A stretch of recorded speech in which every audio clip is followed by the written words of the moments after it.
Tonight, let's start with 36-year-old Abby, the garage girl drown from Cornwall. After going around in circles, unable to buy a house, she took an extreme approach. It meant Abby went from drowning in debt to owning her own home in just 2.5 years.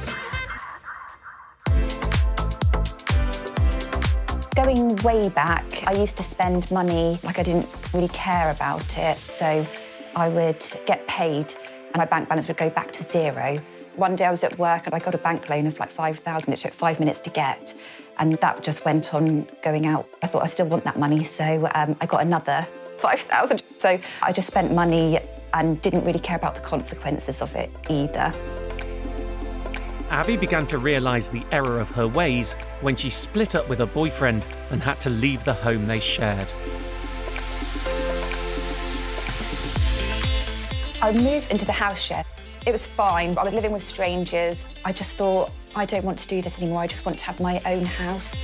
With £2,000 worth of debt and £15,000 needed to secure a deposit on a house, for the first time in her life, Abby got serious about saving. My sister said to me, oh, I wish there was just something I could do for you, Abs. I think she sort of joked at the time to say, oh, you could live in the garage, because she had 2 young kids at the time and didn't have enough room for me in the actual house. And she wwent on holiday and I called her and I said, is it actually okay if I moved into your garage? And she was like, yeah. So she went on holiday and I moved in.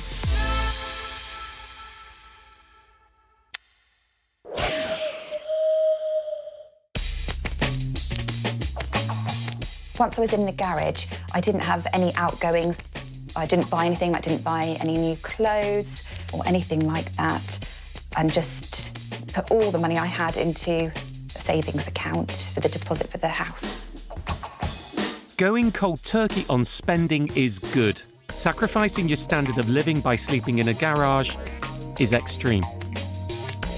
Living in the garage, I was able to save just under £1,000 a month. The thing that kept me going was the motivation to save for the house, because once I had my heart set on it, I was just really determined to go and get it.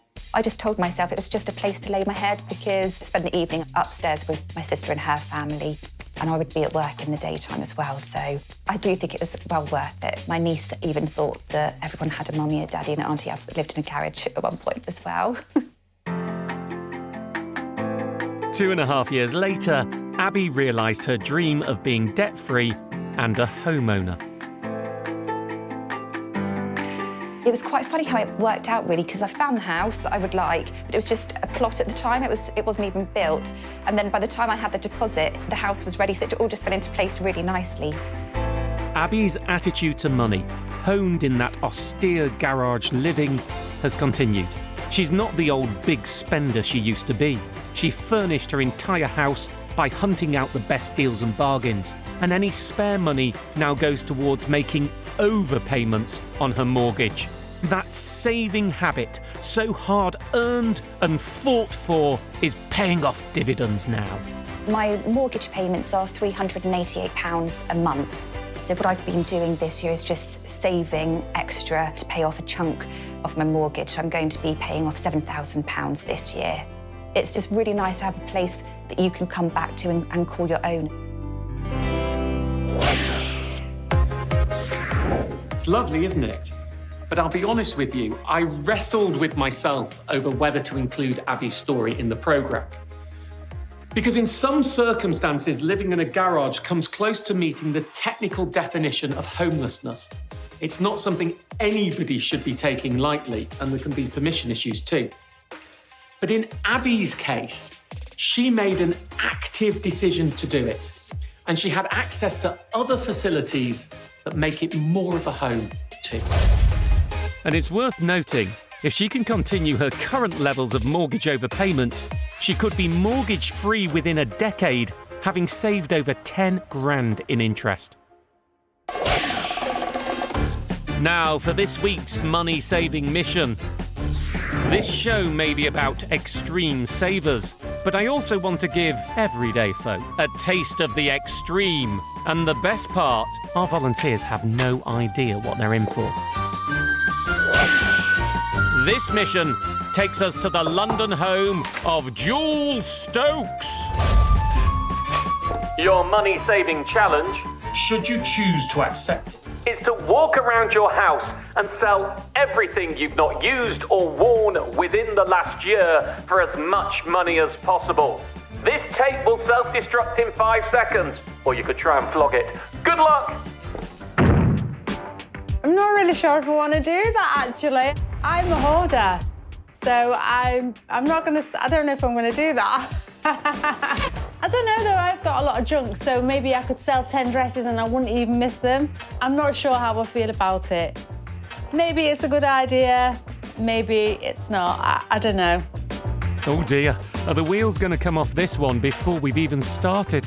I think Martin probably does know me very well. And actually, maybe in a way he's doing me a favour because I totally need a declutter of my flat. If your home is a reflection of what's going on in your brain, then I am in serious trouble. And if I can make some money, I'm willing to accept the challenge. The first thing Jill needs to do is identify what she never uses. Just think of the space she can reclaim.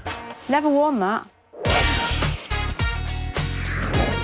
Look, shops do an annual stock take, and I actually think it's good practice that we do the same, because our capital, our wealth, is tied up in the things that we own.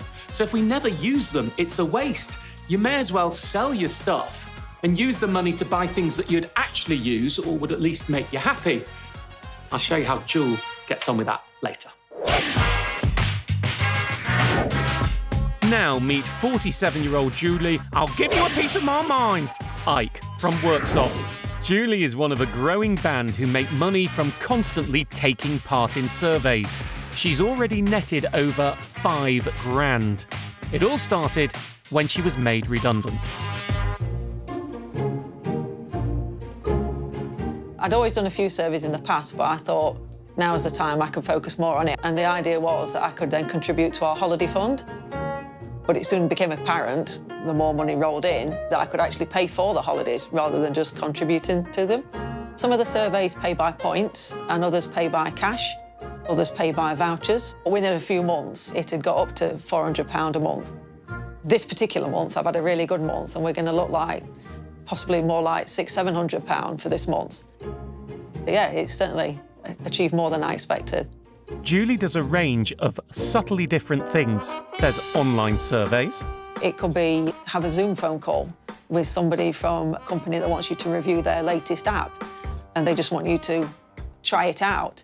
There's mystery shopping. It might be to go to a local garden centre and take some pictures of the plants on display, or it might be to go to a local supermarket and take pictures of a particular rack of sweets. And also you get some that are more descriptive and just want like local landmarks. So we go out and take a picture of them. That's often because firms want to know if their products are being displayed correctly. She also does lifestyle feedback. It can be things like taking a picture of the products you're going to use in the shower that morning. One of them is like, tell us what you're doing with your pet. And you just take a picture of your pet with whatever you're doing, upload it, and then it pays. And then there's other tasks that are more of a long-term commitment. So one I'm doing currently, every Friday and Sunday evening, I have to weigh 10 household products that they've specified, upload it, and it's a 6-month project, and they're paying $550. You could see in an app whether your cakes have gone brown and whether they're done or not. Julie spends several hours a day doing all this, mainly from the comfort of her own home. If, say, you're boiling potatoes and the water boils over, that the gas cuts out automatically. As it's a hobby, not a job, she can fit it around her daily life, and the financial rewards are pretty decent for a hobby. We booked and paid for our holiday to Lanzarote, which was $2,100 for the two of us. We've had 2 UK holidays this year, and they were altogether £1,000 for both of them. And as I say, we've just got back up to £3,000 now in the bank, ready to pay for our next holiday. And that's just cash. There's then vouchers on top of that as well. I save up the vouchers, and earlier in the year we bought a hot tub, which was £400 worth of Argos vouchers, earning the money without actually what I would call a proper job. Anybody can do it. You can do it from home. You can build it round your children or your housework. For me, nothing is too small because it all adds up in the long run. And the more you go at it, the more you'll find that more doors open up in surveys, and you'll get longer surveys, better paid surveys, but you've got to put that commitment in at the start. If you fancy it, there are loads of firms looking for people to do surveys, and you can find full lists online. 2 quick tips. 1, always use a separate email. It helps you with spam issues. And 2, as soon as you earn cash and points and you can take the money out, take the money out. That way, you can't have any solvency issues with the survey firm. Coming up after the break, we meet the woman who forages to feed her family. Oh, lovely. Welcome back. Let's quickly pop into this week's money-saving mission now.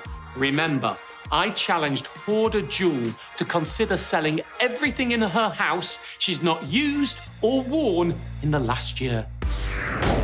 So, how's she getting on decluttering that very cluttered flat of hers? I am surrounded by clutter. Look at all these shoes and bits.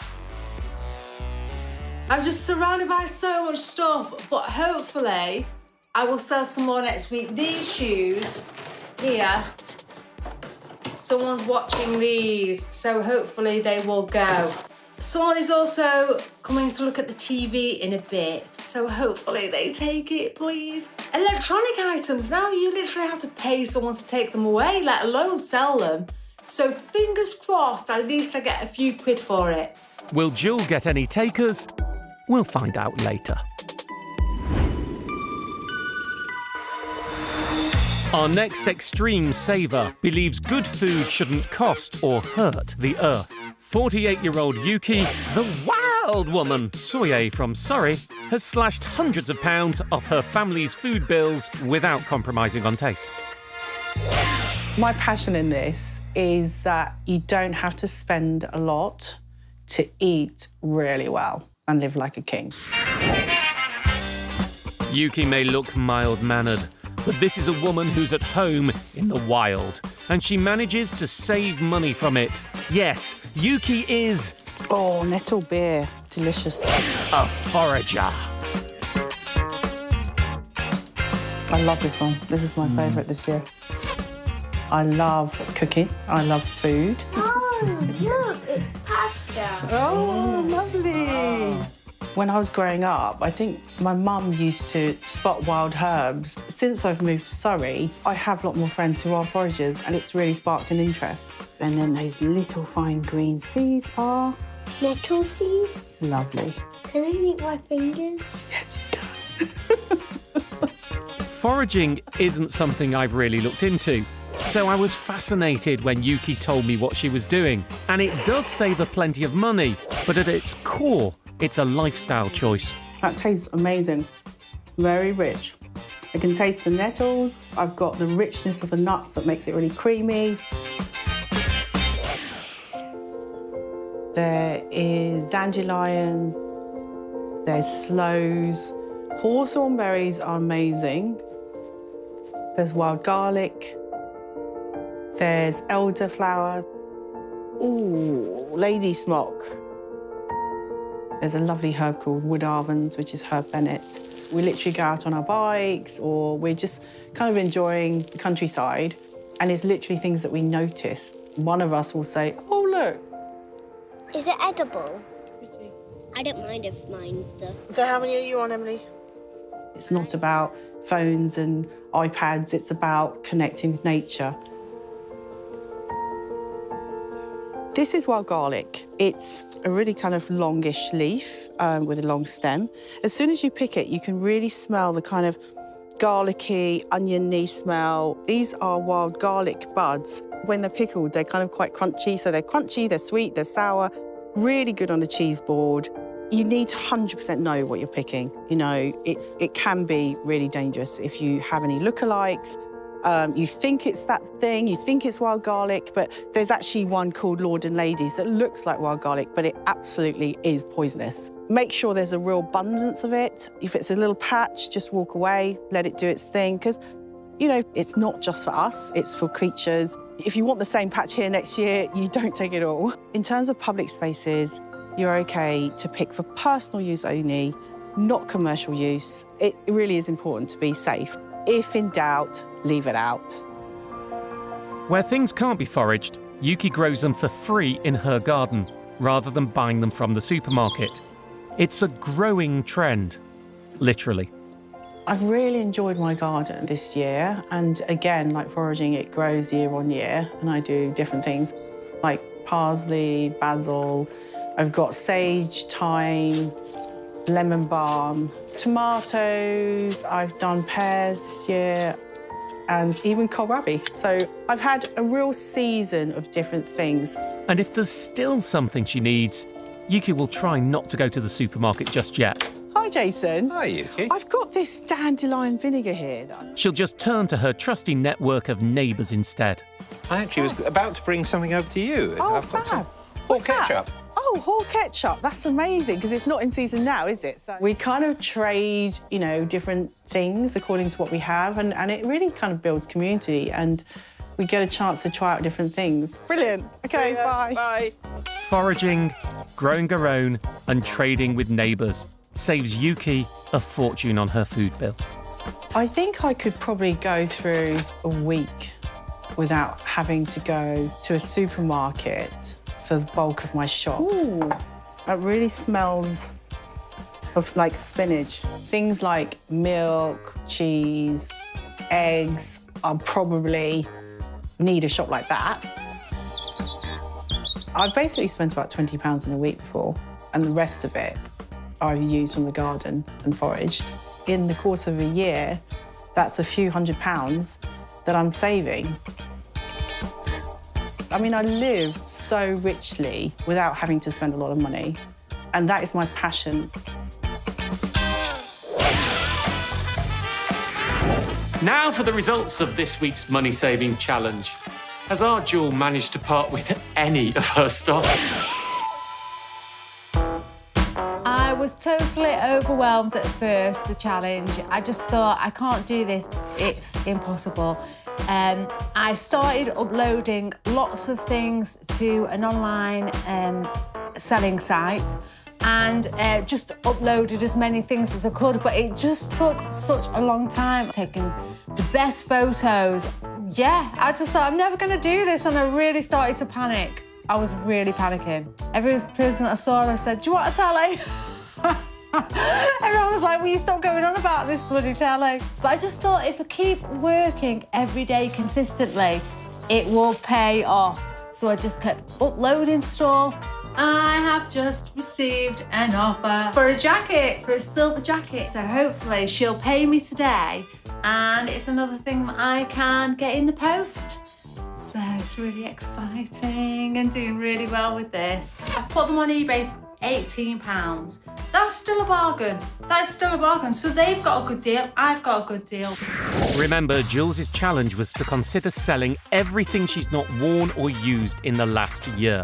But Jewel is a woman who hates to part with anything, and it's fair to say that this exercise has been a struggle for her. I just find it really hard to get rid of clothes. They mean sentimental value to me. I sold this jacket that I really, really like, and then I ended up cancelling the order because I thought, no, why have I sold this jacket? And then I had to apologise to the guy because then I realised this is completely the wrong way to do this. That was a turning point, because it made me realise if I've sold something, I have to commit to that and I have to let it go. So that was the difficult bit. And then once I had sorted that order out and I'd let that coat go, then things started to move and I started to sell more stuff. I've sold a couple of old coats, I've sold quite a few pairs of old shoes, I've sold a television set, I've sold some tops, I've sold a dress. Jules has made a few £100, but more, it's about breaking the habit of buying stuff you won't use and hanging on to it for no good reason. It's a good start, and one that hopefully Jewel can build on now she's learning to let things go. I don't feel it was an epic success. For me, I would like to make a lot more money, but I feel it's not an epic fail. In fact, I can see there's a lot of positives for the future, and it's something that I could carry on doing.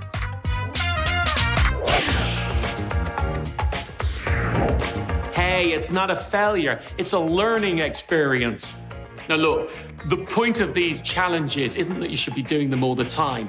It's a way to test yourself so you can expose what habits you want to change and what you don't. Thank you so much for tuning in. If you've got an extreme saving technique you'd like to share with us, do get in touch at extremesavers@itv.com, or I'll see you on social.